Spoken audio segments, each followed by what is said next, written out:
ग्रामीण भागाच्या विकासाची चावी म्हणजे चांगले रस्ते. रस्ते चांगले असतील तर त्या भागातील शेती, लघु उद्योग, व्यापार, पर्यटन सर्व क्षेत्रांना चालना मिळते. त्यामुळे महायुती सरकारने सत्तेवर येताच राज्यातील रस्त्यांच्या कामांना प्राधान्य दिलं. 2 वर्षात बांधकाम विभागानं राज्यभरात रस्ते, पूल आणि इमारतींच्या कामांसाठी तब्बल 56,442 कोटींचा निधी दिला आहे.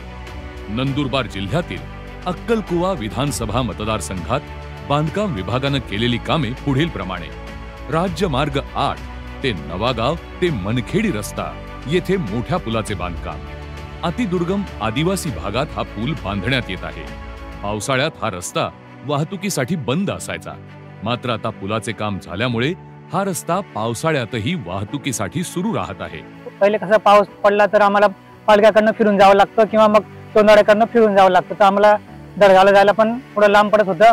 आता आमच्या गावाची सोय झाली आहे. आदिवासी भागातील जनतेला जाण्या येण्यासाठी या पुलाचा मोठा उपयोग होत आहे.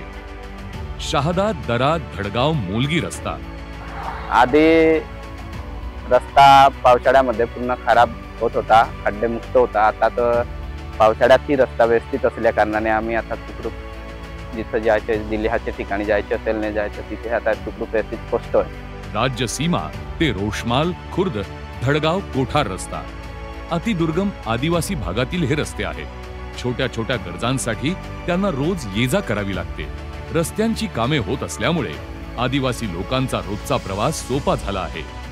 पूर्वी 375 मीटरचा होता, आता 5.5 मीटरचा रस्ता झालेला आहे. त्यामुळे वाहनं सुरक्षित चालतात.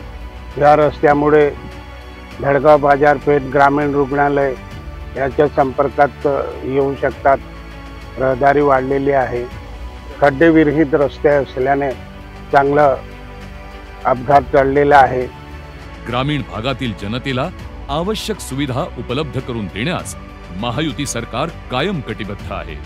मुख्यमंत्री एकनाथ शिंदे, उपमुख्यमंत्री देवेंद्र फडणवीस, उपमुख्यमंत्री अजित पवार यांचं मार्गदर्शन आणि सार्वजनिक बांधकाम मंत्री रवींद्र चव्हाण यांच्या कणखर आणि दूरदर्शी नेतृत्वाखाली ही कामं होत आहेत. जनतेच्या कल्याणासाठी, राज्याच्या विकासासाठी सदैव तत्पर भाजप महायुती सरकार.